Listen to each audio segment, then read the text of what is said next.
What's up, guys? I'm dying. That's my baby. We're going at it at 110%. I just want 5 minutes of happiness, please. Just give me 5 minutes. And they scored! They did it! Left, feet left.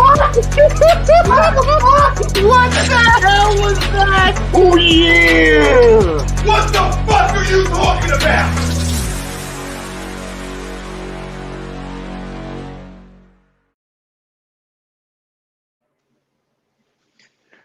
What's up, fam? Welcome to Lazy Booking Live here on A2DRadio.com. Been a couple of weeks. Myself, Chrome. No Maddie Sinsuti tonight, but don't worry, guys. We're still bringing in Lazy Booking, still bringing in a packed house here. We have Andy Ritter from In This Very Ring joining us tonight. Thanks for hopping on, Andy. As well as Jeff Warner. What's up? Jeff Warner joining us once again. Not much, fellas, not much. We got a lot to talk about in a short period of time, but first we got to give a shout out to our sponsors, Dr. Paul Vidal, Specialized Physical Therapy. You can find him in Burlington and Cherry Hill, New Jersey. You can find him on the web, specializedphysicaltherapy.com. We're also brought to you by Ambuck Services. It's AMBUCK services.com. Let Michael Ambrose know that we sent you. Any kind of gutter guards, gutter cleaning, deck installation, restoration, and outside work. Let him know we sent you. You're going to get 20% off at ambuckservices.com. And obviously, Philly Drinkers. Shout out to Philly Drinkers over there. All kinds of A2D merch just dropping this week. You can get a Nike hoodie, A2D hoodie. So you want to check them out. It's phillydrinkers.com/pages/A2D-radio. So our topic of conversation, guys, brought to you by Philly Drinkers. Alexa Bliss is the most fascinating character in WWE right now. Agree, disagree.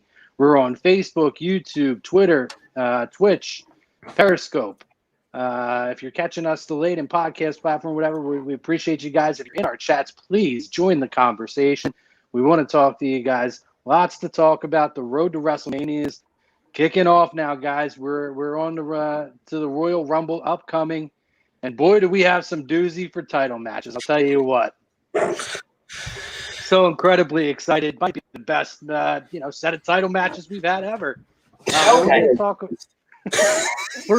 about that. We're going to talk about highlights and lowlights of Raw and Smackdown, as well as we haven't been on for a few weeks, not since the passing of Jon Huber, also known as Brodie Lee, and Luke Harper, the WWE fans. So towards the end of the show, we do want to just touch on that and reflect on Jon and his contributions to the wrestling business. And I almost feel like in a weird way we're privileged to have waited to talk about it just because we've been able to hear the incredible outpouring from all over the wrestling world in terms of talent from every company, as well as, fans. So we're going to talk about all that. But this week, guys, we'll just dive into the ending segment here. So Raw ran up against the national title game. No contest. The college football, right. And I think we kind of figured that was going to happen. But as they do, WWE does the break glass in case of emergency. And in a very last-minute announcement, Triple H appears on Raw to confront Randy Orton. And I know this, a lot on this in this very ring. Andy, you guys discuss a lot about the Legends Night last week, and I think, I was in your chat for pretty much the whole show, and I think we agreed that it was very odd that there was no payoff with Orton. We had him basically just walking around, and how can we book Randy Orton to be the biggest dick and have no payoff to the end of it? And that was basically what it was, right? Pretty much. So I guess, and I don't personally think it was planned to be this way, but in hindsight, we didn't get the Orton. Drew McIntyre has COVID. Obviously, that was announced. So we did not get our Drew McIntyre Randy Orton match. So they break class in case of emergency, and Triple H appears. So, we'll start with Andy.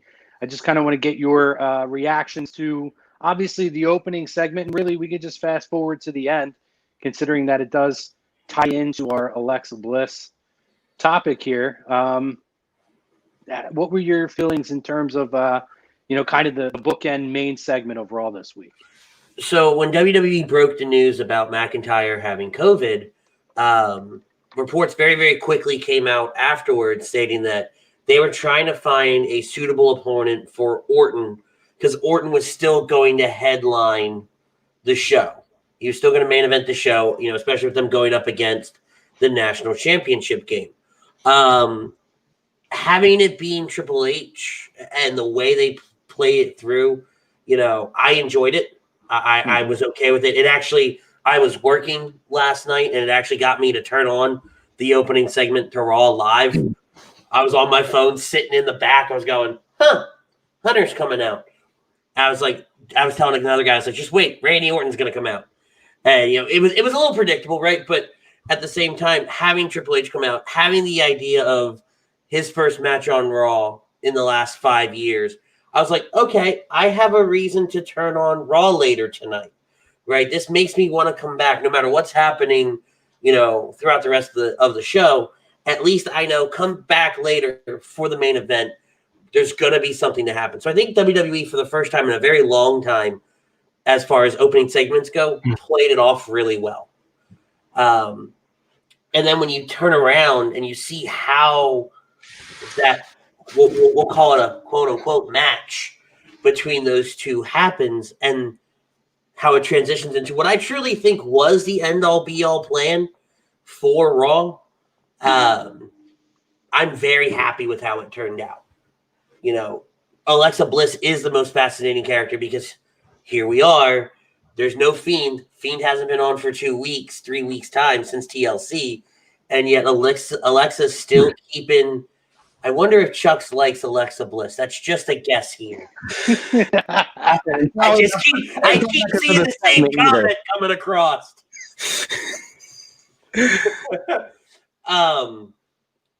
But what's up, Brian? Thanks for joining us from Scotland, brother.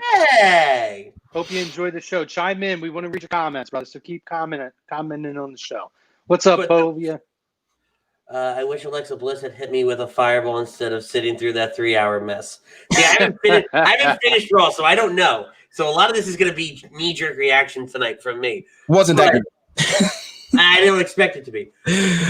But Alexa's been able to keep all this mystique, all this character stuff alive, knowing Bray's off TV, being able to forward the story with Randy and the fire and everything like that. And she's been able to do that ever since the very first early versions of this new character she's portraying. And I love it. We've talked about it on all the shows. She's the best thing in WWE right now. Jeff? I have to disagree. I would say I know everyone's all fascinated with Bliss, and I would say at first I love the character. I love what they were doing, but it's just absolutely ran its course. The whole Fiend, the Firefly Funhouse, and just the whole mysterious little schoolgirl portraying for Alexa Bliss. I would say at first I was excited for Raw a little bit. I would say I was flipping back and forth between that and the national championship, and then when the national championship started getting out of hand, I started focusing more on Raw. I watched the first segment and all of that. So I'm like, okay, these guys are gonna have a match. And I would say I didn't expect anything major, but I would say you get to, I think there was like 8 minutes left of Raw and they're just starting to get their entrances, maybe 10 minutes or so. You kind of realize nothing big was going to happen or nothing major was going to come out of this match between Orton and Triple H, which left me kind of a little bit disappointed. They were hyping this up. They were trying to compete with the national championship, which they couldn't do it. They could have probably got The Rock out there, and they probably wouldn't have been able to compete with the national championship. Just the way Devontae Smith was tearing it up last night. So I would say most people were focused on that, but I don't know. It just kind of was a little bit of a letdown. We're a couple weeks till Rumble. I would say we're at the road to WrestleMania. I understand with COVID, the crowd, all that type of stuff is taken out. So they're trying to do it the best that they can. And, of course, unfortunately, Drew McIntyre got COVID. So they had to change plans. And unfortunately, or if they felt that Triple H was the best suitable replacement with what was going on, but it's just kind of blah for me right now. I would say WWE in general, and you kind of hope the build was a little bit better, which I'm trying to give him credit. My New Year's resolution this year is not to complain about WWE as much as I have in the past. I just want to sit back, relax, be a fan, and try to enjoy it. But it's just the same old crap. And I would say they like someone said, they expected to let us sit there through 3 hours. No wonder Raw's ratings are in the toilet. We continue to you have a guy in the tag team match with Sheamus and Keith Lee as partners, and then immediately after they have a singles match against each other. So it was just absolute. Made no sense for most of the Raw last night, especially when you're building up to one of your big 4 pay-per-views of the year. That's a lot to say there, buddy. I got to respond to a lot. Victoria says, there it is, the Blue Lagoon. Yes, welcome to the Blue Lagoon, folks. I'm sorry, the Blue Lagoon? I'm lost. Are you? Oh, you can tell Andy doesn't watch any other shows that I'm on. Because everybody knows about the your voice is hard to hear. About the Blue.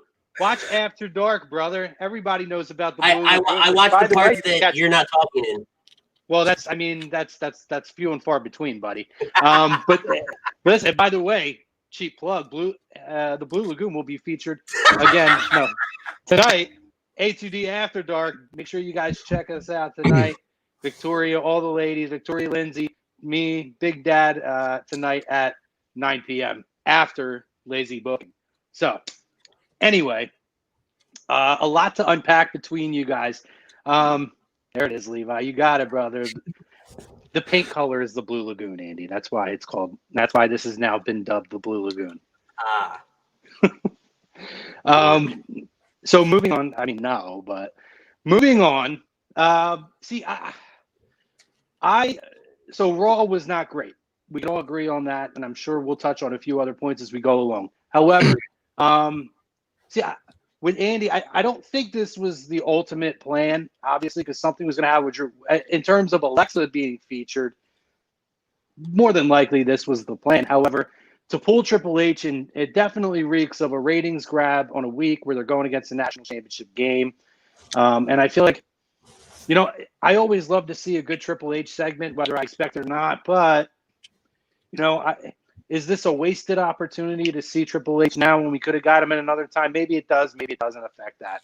But I have to agree to the poll question. I completely disagree with Jeff because, and I know, okay. Surprise, right, Jeff? Sure.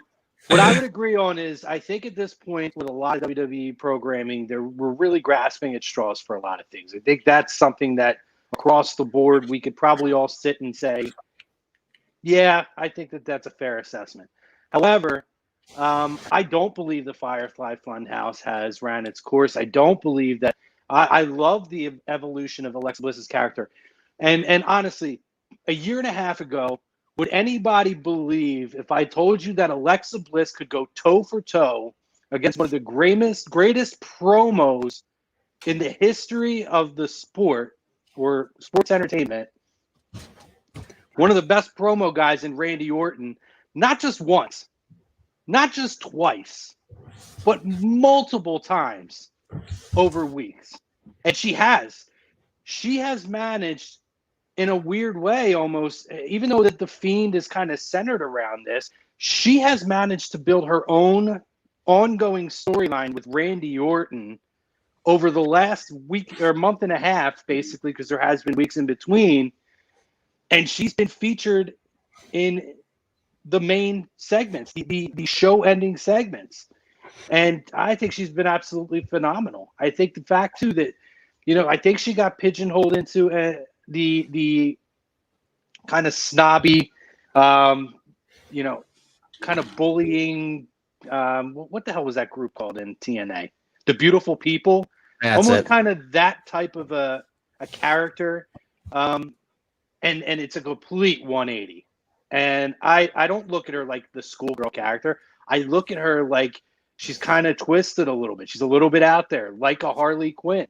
And I know that we've seen people try to pull off the Harley Quinn, type of character before, but this is the best I've seen. It's close to it in terms of a wrestling angle. And, the partnership, again, it's another one of those a year and a half ago. If you said The Fiend and Alexa Bliss are going to be together, would you really have thought it would have worked? I don't think I would have. No, absolutely and I not. think it's not just a testament to Bray. It's a testament to her because she's the one that, Bray is Bray. I think he makes anything work. But for her to be able to totally flip the script on her character and take on this entirely different persona that, again, she's been able to go toe-to-toe with Randy Orton on multiple occasions and put out absolute fire promos.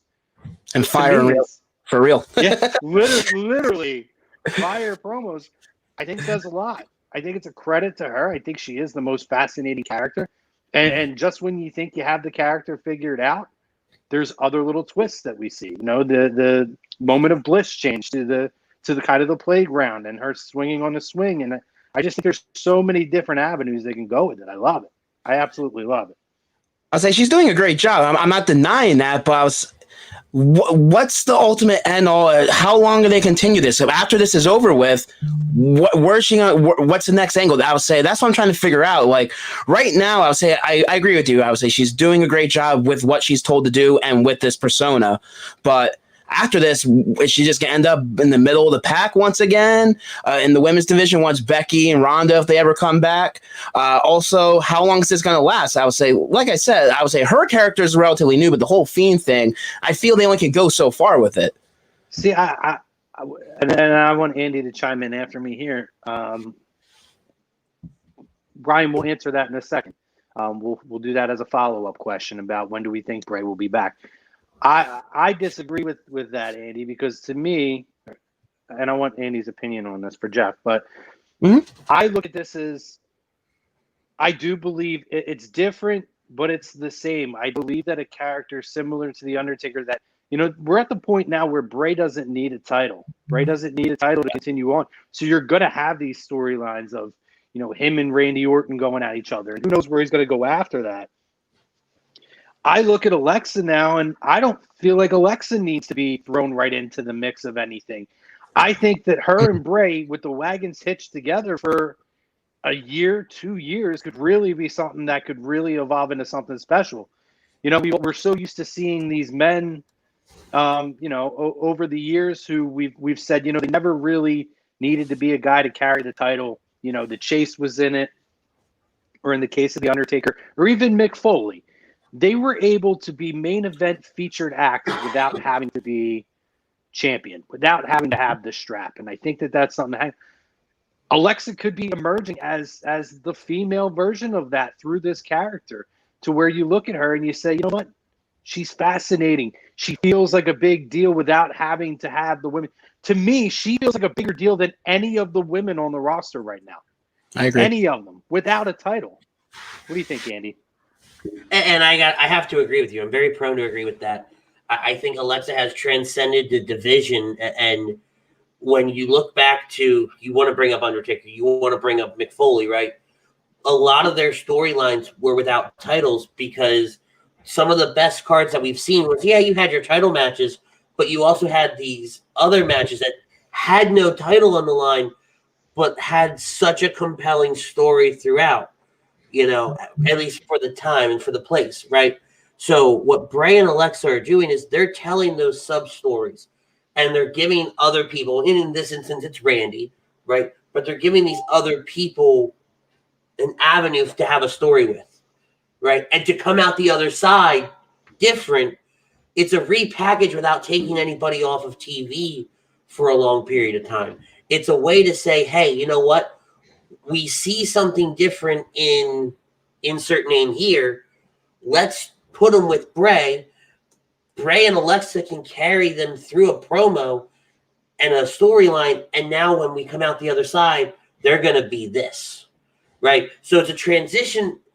These guys are here to transition people into their next evolution of characters, right? In my opinion. And Alexa can do that for the women, because she can start doing what Bray was doing for the men with the women. She doesn't have to hold the women's title. She doesn't have to be the women's champion. She can start looking at some of these characters, start going after these people and changing them. And we have changed the landscape of the WWE without taking a single person off of television. We have elevated characters without having to damage others, because we're taking two people that are so established, so decorated, and so ahead of the rest of the locker room that they don't even have to get in the ring to do it half the time. They literally get in the ring, do one match, go go over, don't go over, but the effects are everlasting. Yeah, I completely agree with you. 100%. I think it's the avenue we're going, and I think it is unique, guys, because we haven't seen that with a women's superstar, at least in terms of WWE. Yeah. Would you agree with that? Yeah, I mean, I agree, 100%. Absolutely. You know, if you're a person who's a fan outside of WWE, somebody I think should have been in WWE. I think someone should have been in WWE a long time ago. Rosemary is someone who I think is a similar style. Her character is fascinating without having to really carry the title. She doesn't need it. Other points on Raw this week. Yeah. Do we want to? Can we just address it now? Can we talk about this Lacey Evans, Ric Flair bullshit? That's kind of where I was. Let's just rip the Band-Aid off. Rip the Band-Aid off. Let's call it what it is. The most unbelievable storyline in recent history. It's bad. I don't get it. They kind of.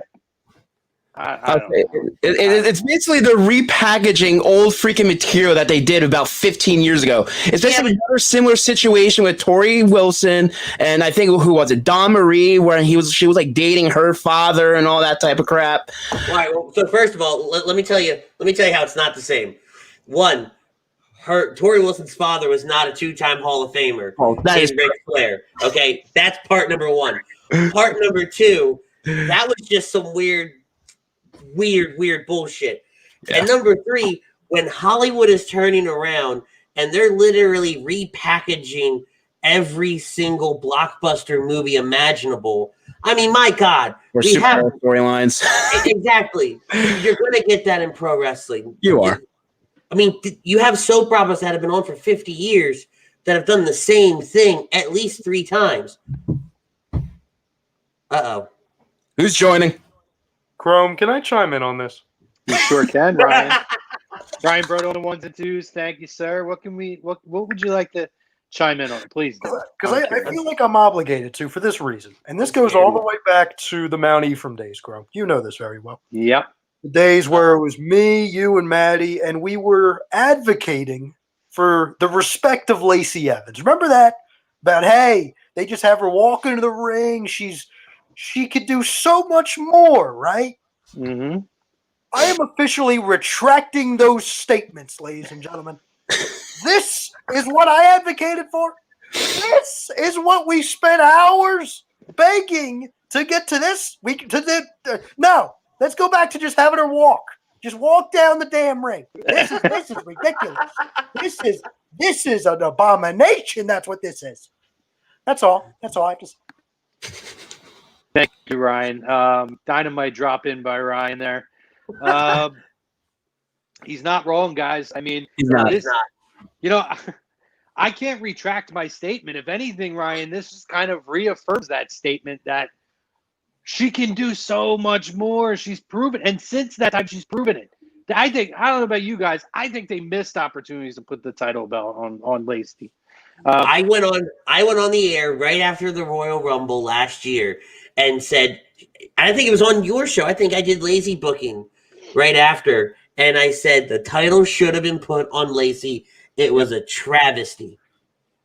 Yeah. If you want to put Lacey against Charlotte, you can. You don't need the old man. Nope. No, and I think we discussed it before. You know, when I go back and I think about that storyline, right, with her daughter and everything like that, you know, it's to an extreme. The second example is to the extreme, but the premise is the same, and it's a build-up that says it screams at you that there's going to be the payoff for Lacey at the end of this. This is going to be her moment. And then they pull the rug out from under it, and that's when I look back at Booker T and Triple H. There was nothing in that storyline that indicated that Triple H should have came out of that, walked out of WrestleMania. And I know it's a little more extreme because of some of the circumstances and the promos that were cut, but at the core of it, you build this storyline and you build up a character who's now catching fire. You know, this was coming off of, her and Natty in Saudi Arabia. And that was a big deal that we're going to feature her with Natty, out there in Saudi Arabia to be broadcast. And it was just, now we're going to bring her daughter into the mix. And Bayley's going to be this big time bitch to her daughter and make her mother look like a piece of crap in front of her daughter. And it looked like, okay, we're going to get that moment at the Royal Rumble. Nope. Fast forward now to 12 months later. And now we have her hanging all over old man Rick. And by the way, I've seen his dick. It ain't good. It's old and wrinkly. I didn't want to hear that story. No. We're gonna. I don't know how you have to see that. Keep moving. No. No. I saw it at WrestleCon. True. There are stories in the bathroom. There are stories in this world that should never ever see. Let's share it. No, let's not. No, because this goes with this conversation. No, right it now, doesn't. okay? I think you should share it. I think you should share it, Chrome. I should. Ryan not helping. It's the believability of Lacey Evans going after Rick right now. Okay. In New Orleans, I went to WrestleCon, and I was getting ready to meet Trish Stratus and Lee to take a picture with both of them at the same time. And Rick was wrapping up his table, and he was at the table with his wife, by the way. Hey, fans, he has a wife in real life. Lacey has a husband in real life. Let's feature her kid and talk about her husband, and then have her commit adultery with an old man, by the way. Which wife was Rick on, though? This was 2 years ago. It's the one he's with now. To say, you never know when you're talking about Ric Flair. You're right. Fair statement. So anyway, he's wrapping up his table, and he stands up, and his pants are undone. Like he was sitting and signing autographs with his pants undone. Zipper, belt open, everything open. So then he stands up at the table, and I say to my buddy, I'm like, why is his pants undone? And then we look, and he does one of those like old man pull out and goes to tuck the shirt into the front before he zips it up. And he totally the dick was there. Totally there. Out in the open. I mean, you had to be like looking at him to notice it. Yeah. And I swear to God, I didn't know if it was me. And then I looked at my buddy, and we kind of did like a double look, and I was like, did we just see Ric Flair's dick? And he's like, we just saw Ric Flair's dick. I was like, we just saw Ric Flair's dick. Anything Ric Flair, I'm not surprised. Yeah, I mean, I'm not in the minority. I mean, obviously, we know the stories of Slick Rick. I ain't in the minority, but well, then I can tell you nothing for Lacey to write home about. But listen, honestly, true. Like, how are we a year ago? Let's go back to that story, Andy, that you talked about a year ago, guys. A year ago, we're featuring her daughter, and we're talking about her family, and it's a big thing. And now, less than a year later, we have her committing adultery with an old man, an old married man who almost died twice. Somebody help me work through that. And I give a lot of leeway on things. But when you bring the real life aspect into it, like, listen, if you're going to ignore the real life aspect and just go with the storyline character, I'm in. If someone we know is actually married, but they don't really do anything, and they have like an on-screen romance, I can suspend belief. But when you feature it so prominently less than a year ago, and now bring this bullshit in here, I can't buy into it, man. Anybody want to respond? I'm gonna let Jeff go first. I'll say you basically hit the nail on the head. I'll say even without that storyline, does anyone really believe? Okay, I understand the whole thing. You want to get back at your opponent by dating her father or whatever. Okay, whatever. Maybe it's that aspect, but why the hell would anyone like Lacey Evans ever want to go for a guy like Ric Flair? No matter not who cares about him being a two-time Hall of Famer, all that type of crap. I understand he's Ric Flair, but no girl in her right mind that looks like Lacey Evans is ever going to go for an old geezer like Ric Flair who's basically on his deathbed, unless she wants to try to get some type of out or cash in on that payday later on when he decides to croak. First of all, there ain't no payday at this point. This man owes so many different women so much money. There's a reason why. A lot of alimony out there. Yeah, a lot of alimony. There's a reason why he's still doing conventions and signings. Okay, The man needs a paycheck. Okay? The other side to it, and take out the conversation of somebody like Lacey being with somebody like Rick. That we don't even get to that point yet. The fact of the matter is, why do you need Ric Flair to come in and elevate somebody like Lacey Evans when you were already doing it 12 months ago and decided to drop the ball? What you should be doing right now is, if you're going to build somebody like Lacey Evans, take Peyton Royce with her, build it towards the tag titles, and let that be the thing, right? You already stuck Peyton with Lacey. Don't put Peyton off in Fuckville while we decide we're going to put Lacey Evans in bed with Ric Flair. It doesn't make sense anymore. We have lost all credibility, right? We talked about it the other night, and I was talking about it last night because I went and watched a little bit of the game with Jax, right? And so we were talking about the women's titles picture specifically, right? And you look at the women's tag titles, and I'm going somewhere with this. You look at Charlotte and Asuka. We ultimately know the end game is more than likely going to be Charlotte versus Asuka for the title, for the Raw Women's title. What tag team do you have right now that is a threat to Charlotte and Asuka? None. Thank you. So you take Lacey, you grab Peyton by her purple hair, and you drag the two of them up the mountaintop, and they grab the brass ring, and they take the women's titles. Because now we've opened it up for people like Dana and Mandy, the Riot Squad, these up-and-coming. And the Riot Squad's an up-and-coming just because they're getting back in the groove of being together. But Dana and Mandy, an up-and-coming tag team, right? Build that side of the brand better. You do not, under any circumstances, need to put the Charlotte lookalike with her dad, with Charlotte's dad, and have some kind of weird love triangle thing going on. I'm out. Yeah, it's just I don't know what the payoff of this is. To me, it's more detrimental to Lacey's character than it is a positive. You know, it's not. I mean, she's getting the rub from Rick, but not the rub that I think she needs to enhance. No, she's giving Rick the rub. Fair enough. Okay. Fair enough. I'm sorry. I am so.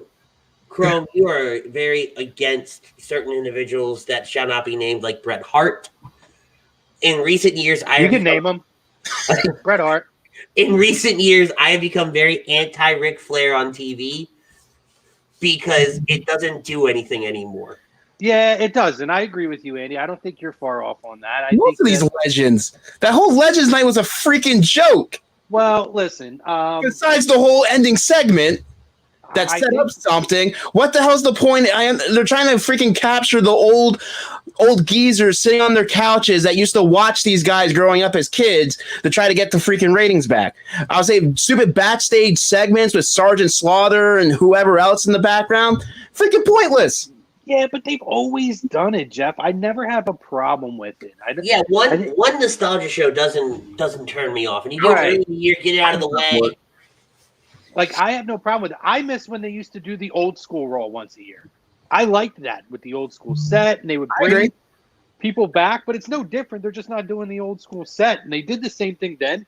I just wish they would mix it up, is probably what I should say. They keep on bringing back the same guys over and over again. I understand so many of them are alive or willing to do the bookings and all that type of stuff, but so much you can see Hulk Hogan, and especially talking to his freaking phone to open up Raw last week. You mean talk about the H phone? Come on, man. You know that thing does Twitter and YouTube, and you can make calls and texts on it? Shut up. Man. H phone. Bro, when that opened up, I was like, what is this? What is this where we're at now? Is this like the hey old guys who are actually paying attention to us? Just so you know, you don't need to have a flip phone. You can get another type of phone. Like, that's what it came off to me as. Yeah. See, I wasn't asking the question, what is this? I kept asking the question, why? Yeah.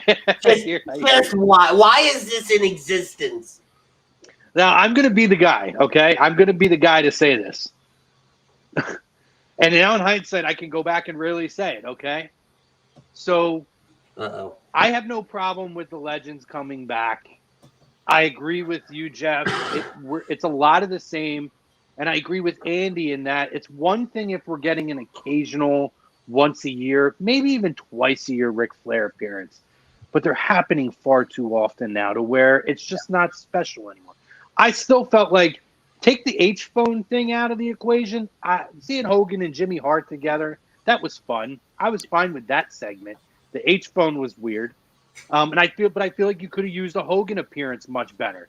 You could have did something more serious than what that was. However, I looked at like having all these legends sitting up in what I call the COVID section of the crowd, and then having Drew get diagnosed with COVID a few days later. I'm just saying. I mean, was this really a great idea to have him rubbing elbows with? I mean, he could have taken out half your legends. He could have taken out half the legends in 1 week. Yeah. Half the Hall of Fame in 1 week. But to your point, Chrome, right? You know, occasional show up here or there. When Triple H is announced for Raw last night, I'm like, bet I'm going to turn it on because I even said it right when he walks out. He's got no tie on. He's got the shirt unbuttoned. He gonna fuck someone's day up tonight, right? So in those instances, it's good. Just like when Shawn Michaels makes the random appearance once a year, right? Mm-hmm. That's special. Please, God, don't get in the ring. But that's special. Do you know what I mean? So these special moments are nice. You wouldn't want to see like Shawn against AJ or something like that? Shawn, like maybe 3 or 4 years ago. See, Shawn, I mean, this after is totally... After Super Showdown, no. That's not his fault. That wasn't his fault. That wasn't his fault. If anything, I think he still made it somewhat watchable. I was impressed that he hasn't really done anything, and in 10 years could still do moonsaults and shit like that. Oh, don't get me wrong, it was impressive, but I don't know. There's a part of me that just says no. I said no until we've already seen it now. Now I would like to have 1 or 2 matches. I want Daniel Bryan and AJ, and then I'm good. Well, yeah, especially since this dude's he's still training consistently almost every single day now that he's an NXT trainer. So he's still going in there showing the moves, and he's in better shape than he was when he first had that match in Saudi Arabia. So I'll tell you what I want from Shawn Michaels. I don't want him in WWE. I want to see Shawn Michaels and Johnny Gargano at an NXT takeover. That would be a big fucking deal. For Shawn to show up and do one more match and do it at TakeOver, and if he could do it with Gargano, to me, whoa, that'll tear the lights down. That'll be a house down. But no, I agree, Andy. You know, there's nothing special about a Ric Flair appearance anymore. I still enjoy. See, Hogan comes back once a year. And I'm okay with that. It was cheesy as hell. I think they wasted it, but I was okay with it. But I've seen enough of Rick. I feel like I may not have to see Rick anymore, and I'm fine. Doesn't do anything for me anymore. Yeah. What else do we get from Raw? I don't know. It was not a great show. There wasn't much. There was nothing worth really mentioning. Okay. Bobby Lashley destroys Matt Riddle, and then Matt Riddle gets destroyed by MVP. Ooh. I don't even remember half the card last night. I skimmed. I'm gonna be honest. I skimmed through most of it, besides a couple promos and a couple matches. Sheamus versus Keith Lee, big deal. Yeah, it wasn't that big. I don't have a problem with how that played out. I don't either. No. It doesn't do anything for me right now. Yeah. See, I think that. See, I don't know what the end game is with Sheamus. I don't know if ultimately he's supposed to be a heel or if he's kind of that guy. He's basically the new Big Show. Well, I kind of hope that he stays kind of exactly where he is, where you're not 100% sure, but like he almost comes off to me as like, and he's dressing the part as like that Irish brawler who's got a chip on his shoulder, and he's a good guy, but he has the right intentions, but he has that like Napoleonic syndrome where he just like feels like he has to be the big dog in the yard, and if he's not, he's got to fight for it. Mm-hmm. I'm kind of in a weird way enjoying the back and forth with him and Keith Lee, almost like a posturing. Because then they got into that they were all buddy. They win the tag match. Then I guess they get into a fight during the commercial break, and then they're having a match, and then after they're hugging it out again. I kind of liked it. It was different. I was okay with it, and actually it fits Sheamus's character right now. And I think it's going to play into, after Drew Claymore kicks the hell out of a Hall of Famer in 19 days. I think it's going to play into something where these three are going towards WrestleMania. It could be. You could get a triple threat match between those three. Or, it could be those two and Goldberg.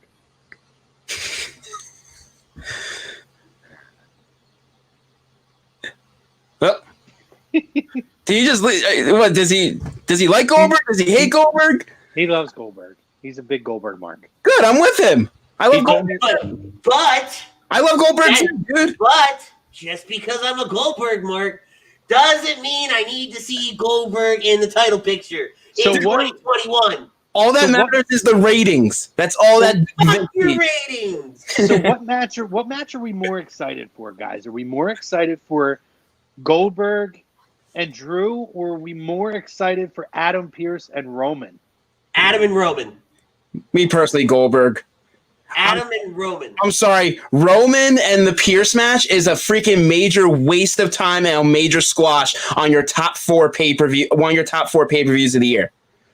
What the hell? I understand they can continue to do Reigns and Uso or Reigns and Owens or whatever. There's really no one else on SmackDown until they decide what they're going to do for the WrestleMania, leading up to the WrestleMania booking. But what the hell's the point of that match? At least back in the day, like if you knew it was just a random match on the Royal Rumble, like the Rock Jericho after Vengeance or whatever, they used to set something up. You knew it wasn't going to be anything like major, but it was still a decent match. This is going to be a complete disaster. And I understand Adam Pearce has experience, but I don't know. I would say if he does anything besides getting squashed, what the hell does that do for Roman? And honestly, even if he destroys Adam Pearce, what does this do for Roman? It does nothing for him. But see, here's the thing. At the end of the day, when the dust settles and the smoke is cleared, this storyline's going to advance somewhere because Adam Pearce, like it or not, is involved in the Roman Championship storyline right now, just leading forward, right? Goldberg, Drew McIntyre, when it's all said and done, isn't going to do anything for me the next night on Raw. At least on SmackDown, whatever happens in that match at the Royal Rumble, that following SmackDown, there's going to be something to watch for. Whether it's Kevin Owens getting involved, whether it's Jey Uso getting involved, whatever the case may be, something's going to happen within that match that'll make me tune in to SmackDown on Friday night.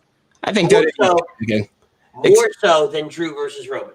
I think they're panicking. I think the fact with COVID, they didn't expect to last this long. They were trying to set up that whole head of the table, Rock and Reigns at Mania somehow, which is not looking like it's going to happen. They're going to try to push it probably back the next year if they're going to try to pull it off. I don't know. I just feel they're just pulling strings at the moment and just putting something together, and hopefully it works. I don't know. So bear with me here, because I was very anti this storyline. However, I started kind of doing my own creative thinking on how this could play out. And when I think about how this could play out, I don't mind it as much. Regardless of what you're getting at Royal Rumble, I think the big thing that you're getting out of this is a potential Nakamura push. I think Nakamura looked fantastic on SmackDown. He did. They made it a point not only to focus on him and really build him, and I think to make that face turn again, but also to set up what will probably be the in-between pay-per-view main event match, or to set up a potential backup plan for WrestleMania to where you could build up enough time, interest in a Roman and Nakamura match. I agree that the idea is you want Rock and you want Roman. I don't think we're going to get it either. That's got to be in front of a crowd. However, you could still execute this. So I think you get to the point where Roman's ego is so big that now, I mean, he's emphasizing that Adam Pearce works for him. He's the boss. He's running the show. To the point where his ego is so out of control that nobody, not Adam Pearce, nobody can control this guy. And ideally, you would want it to be Rock that eventually steps in and settles the score and brings him back to earth. But I think the backup plan is going to be Jey Uso. And I think that you may get that Jey Uso Roman match. They're emphasizing, they're having all these guys kind of get in his ear, and to kind of get off of that, what I didn't like is the Roman beats the shit out of Jey with a chair and he does nothing about it. Yeah. But I feel like sometime between now and you said the next pay-per-view is in March, correct? No, it's February, then Mania's in March. Okay. Yeah. Mania's last weekend, March this year. That's right. I forgot. I think that when you're looking at it, you have whatever that time in between is, where you get that kind of come to Jesus moment for Jey Uso. And it comes down to Jey has to be the one to stop this guy. And it would not shock me if they give Jey that Kofi Kingston moment, because a lot of this is starting to feel to me almost like a Kofi Kingston type of a setup. See, and I said that last night. Like I said, I was sitting there talking with Jax. We were watching the National Football game, and we were talking wrestling. And I said, I could see that somehow between now and, right after the February pay-per-view, that Jey is the one that goes on to beat Roman at WrestleMania for the title. I don't know how you get there yet. I don't know when you execute certain things, but I could see them getting us there, and I could see it happening, and I'm all for it. Yeah, I mean, listen, if Jey does that, he's a made man. I agree. I think that's where it's going, but in an ironic way, I almost feel like to advance the Roman character, Roman's character is really strong right now. It really is. You do. I think it's kill it. You kill all momentum with it. I think Roman is almost bigger than the rest of the roster, undoubtedly right now. Who else is going to go against this guy on the SmackDown roster that you're going to say, yeah, he's gonna threaten Roman for the title? There's nobody there. So you do this angle where now he's stepping on the toes of authority. Now he's really flexing his muscles and saying, nobody's my boss. I run this shit. And it's going to have to be somebody in the bloodline who's going to have to stop him. The Rock. But if you don't get to that, this is a great opportunity to make a new superstar in Jey. And they were getting there. Yes, they were. They were getting there with the first couple matches that they had. They were. This is an opportunity now. Now, I don't know if that's where it goes. And I agree with Andy. I don't know how the road gets there yet. I think we got to get past Rumble to clear it up a little bit. But I think that could be very easily be a road that this goes down. But do you guys really think that Vince sees Jey as a believable champion? I was saying, because I feel I know you're comparing it to Kofi, but I kind of feel Kofi and Daniel Bryan with their whole momentum that they had leading to their Mania moments. I would say they're a lot more over than I feel that Uso and then Jey is right at this moment. And then what do you do once the other Usos back? So unless it's a quick thing, he wins at Mania and then loses it the next night or the next pay-per-view or whatever. But I just don't, besides the nice Mania moment, what does it really do for WWE and its product? I would say, I understand everyone's complaining and everyone wants to try to build new people up, but no one's going to tune in to Jey Uso as a champion. The same thing with Kofi. I would say after a month or two, he was a boring champion. They were over it, and they eventually took the title off of him after a couple months. So I just don't see Vince giving Jey that same opportunity that we saw with Kofi and with Daniel, because I would say he's not really that. He's not a moneymaker. He's not, at least Kofi, I would say, with the whole New Day and their clique and their merchandise sales, he kind of could have done it. They were selling all those shirts like crazy after he won the championship. Jay, on the other hand, he's not that moneymaker dude that Kofi and Daniel were. I think that he could be. I disagree 100% with everything you just said, Jeff. Nah. I think that I think that Jay has positioned himself in a way to where he can be the moneymaker because he is a decorated tag team star that is taking that tag team popularity that he has, bringing it to a singles run while his brother is out with an injury. So he's still staying relevant. That name Uso, Jay, Jimmy, doesn't matter. The name Uso now means something in the world of professional wrestling with the professional wrestling fans. So you have turned this kid into somebody who has had 2 main event matches on 2 separate pay-per-views, high caliber matches as well, and has put out hellacious matches. All his matches have always been good. These ones were on a different level, right? So I think absolutely Vince believes in him. I think it's just a matter of how you get there, because if you do it wrong, if you take one wrong move, you fuck everything for everybody. Yeah. Right? This is one of those things that they can't miss. They have to hit every mark. And if it takes them time to do it, then by God, I give them the time to do it. Yeah, so we'll see where this plays out too, guys. Not a whole lot of other news and notes really to discuss in terms of Raw and SmackDown right now. We have about 10 minutes left, a little less.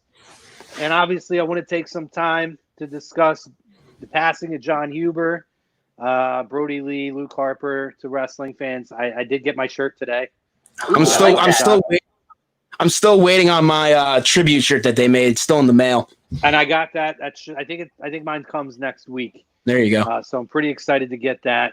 But obviously a very sudden passing. And we don't need to go over the details. He had some kind of a lung disease, not COVID related. Yeah. And got very sick very quickly and passed away over a period of a couple months. But what's been fascinating, and again, this is why I hold my rush to judgment on things. Obviously people, Raw WWE had the first show coming out after his passing.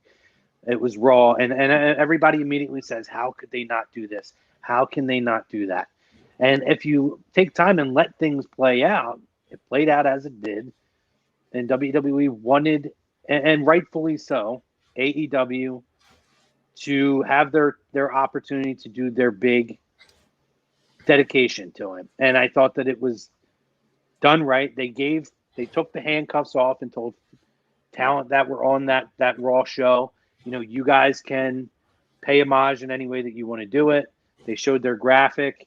And after AEW did their show is when WWE started releasing their content, which I thought was done tastefully by them waiting. Yeah. You have morons out there like Brian Myers who want to run their mouth. And God, I hate him. Bitter. Don't hate my boy. Listen, I mean, to me, this instance, I understand. To me, I'm sorry. I understand it's an emotional time, but that screamed to me an opportunity to get yourself over at the expense of someone else. Sorry, that's just me. However, I thought, just looking at the outpouring of love, the stories that you heard, whether it's WWE talent, AEW talent, Impact talent, talent from other companies and independent organizations that worked with him. It's pretty freaking amazing, I have to say. What a great freaking guy, family guy. But I just want to get your guys' reactions on, AEW's dedication tribute show to him and some of the stuff that we've seen. A lot of the stuff. WWE just dropped 2 specials over the last day or two on their network. One I think is the best of Jon Huber, and it's I guess a collection of his matches. Yeah, I believe so. And the other one is a New Day. It's the New Day New Day podcast is completely dedicated to that, and it's got Eric Rowan on there, Cesaro I think is on there, and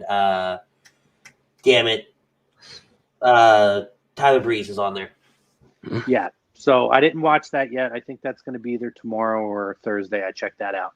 But I just want to get your guys' reactions to, the outpouring of love, the tributes that were done by every company, and just kind of your reactions to Jon's passing.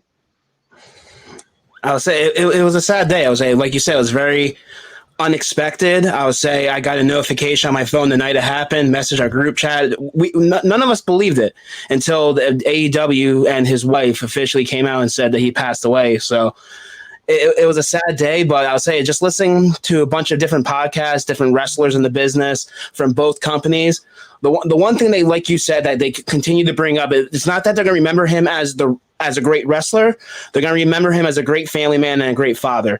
I would say his family meant more to him than this business. I would say this business thing was just like a not side hustle, but basically just something he loved doing. So I would say he was a major mark. I would say, I don't know if you guys know, but he apparently started like a podcast with his best friend back in the day. And he had a following. He didn't want people to realize who he was, so he used the alias so people didn't realize who he was. But there was times they were telling stories. He would drive 6 hours longer than a flight just to get home the next morning after a show to have breakfast with his kid.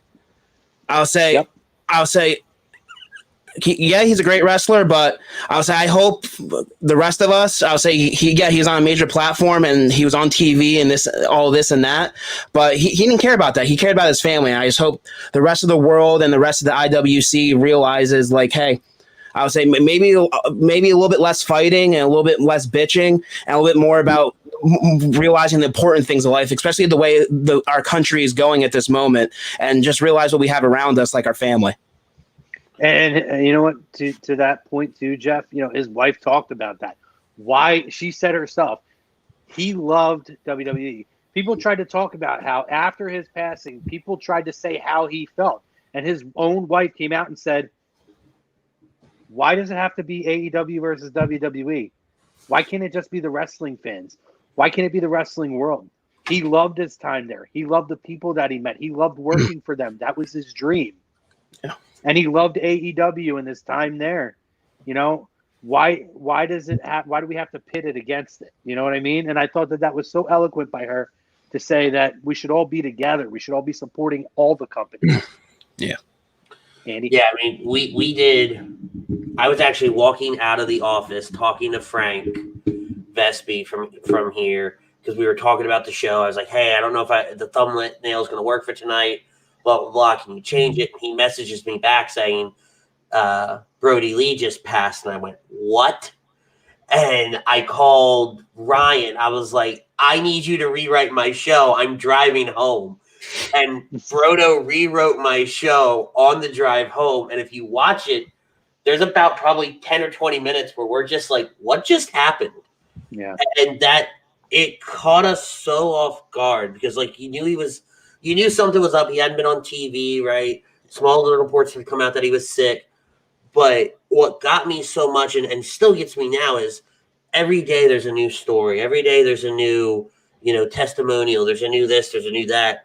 And they're so hard to read. They're so hard to listen to. Like, I don't know if I'm going to listen to the New Day podcast because it's just so hard to hear that somebody so positive on so many different aspects of not only his life, but other people's lives is now gone.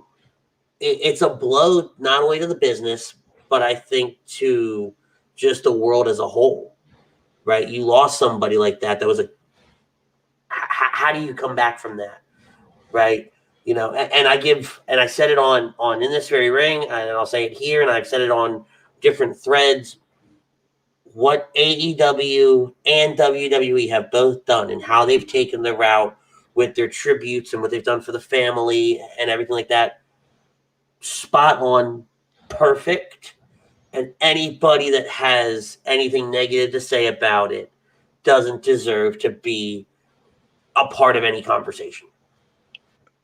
I agree. When I look at the AEW, I'm not like this. I'm not crazy emotional. I'm not like a guy who gets teary eyed and everything. I literally openly sobbed like 5 times watching that tribute show. Particularly when you heard Eddie Kingston talk, Eddie Kingston as an actual wrestling promo guy might be the best in the business. Mm-hmm. But dude, everything that guy says, whether it's in character, whether it's not, is so heartfelt. And it just hit me when he was giving his testimonial to Jon Huber, to Brodie Lee. But just watching that whole show, watching the after show, if you go online, you can see what happened after AEW went off the air. Something I would suggest people take an opportunity to go back and watch. AEW did their own podcast where they have talent on. And they actually had him on 2 days before he took sick. And I watched the whole thing back. What a positive guy, a fun guy.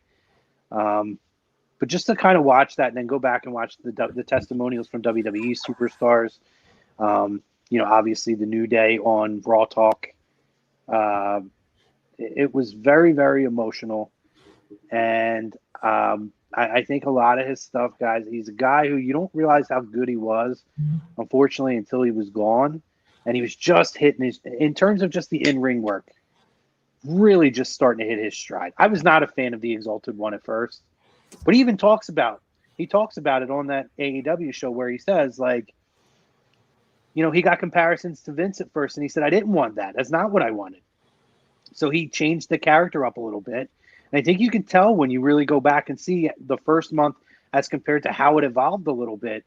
And it's just a real shame. Real shame. I thought they missed an opportunity putting the title belt on him against Moxley. Yeah. But real shame. Big loss for all of us. And I loved to before we sign off, I have to credit AEW for their package, including the WWE superstars and pictures. You saw Big E and Bray and all of that. They didn't shy away from sharing that. And to WWE social media, sharing tweets. They must have retweeted everybody and anybody with pictures of him holding AEW belts, which nobody would have thought you would have ever seen, even with somebody passing away that WWE would acknowledge. And they openly shared tweets from, from superstars that had AEW pictures and him holding belts and stuff. Just a really great tribute to a really great guy. And I'm sure we're going to hear more as time goes on. So, all of us here continue to send our condolences to Brodie Lee and his family. And, we wish them the best as they heal over time. Guys, I want to thank you both for joining me tonight. It was a fun show.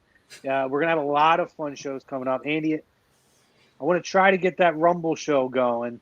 Yeah. That maybe if Jeff wants to be a part of that little fun thing that we do, to where we, similar to what we did with SummerSlam, where we draft a dream card from previous Rumbles. We'll discuss that off the air. But a lot of fun stuff coming up. I know you guys have a lot of fun stuff coming up on In This Very Ring. Team Ritz versus Team Butters, baby! Team Ritz, let's go. Let's go! I am Team Ritz, so I got to be nice to you for 5 seconds. So make sure you guys are checking out In This Very Ring Saturday nights and check out all of A2D's content on the station. We have shows every night. We have A2D After Dark with the ladies and myself and Tom coming up at the top of this hour. The ladies and Tom, got it. He's calling you a lady. Do you want to start this now? I've been nice to you all night. I had one. I had to get one. I've been so nice to you all night, and it's been an effort. Believe me, it's taken a lot. I know. But we want to thank you guys. We want to thank our sponsors, Dr. Paul Vidal, Specialized Physical Therapy.com. No appointment necessary. Burlington, Cherry Hill, hit them up. SpecializedPhysicalTherapy.com. Obviously, Ambuck Services, AMBUCK Services.com. Let Michael Ambrose know we sent you. You get 20% off all your outside work that you need done. And obviously, get your A2D merch. Andy's got a shirt on. He's got the Lazy Booking shirt on. Great shirt, Andy. All kinds of A2D merch. Just dropped the Nike hoodie. There it is right there. Use that promo code 2021. You're going to get 10% off that Nike hoodie.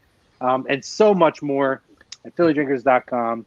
For myself, Jeff, thanks for joining us. Appreciate Andy, Ryan Brodo back here on the ones and twos. We want to tell you guys, be safe, take care of yourselves. Take care of the people around you. Please mask up and have a great week. Peace.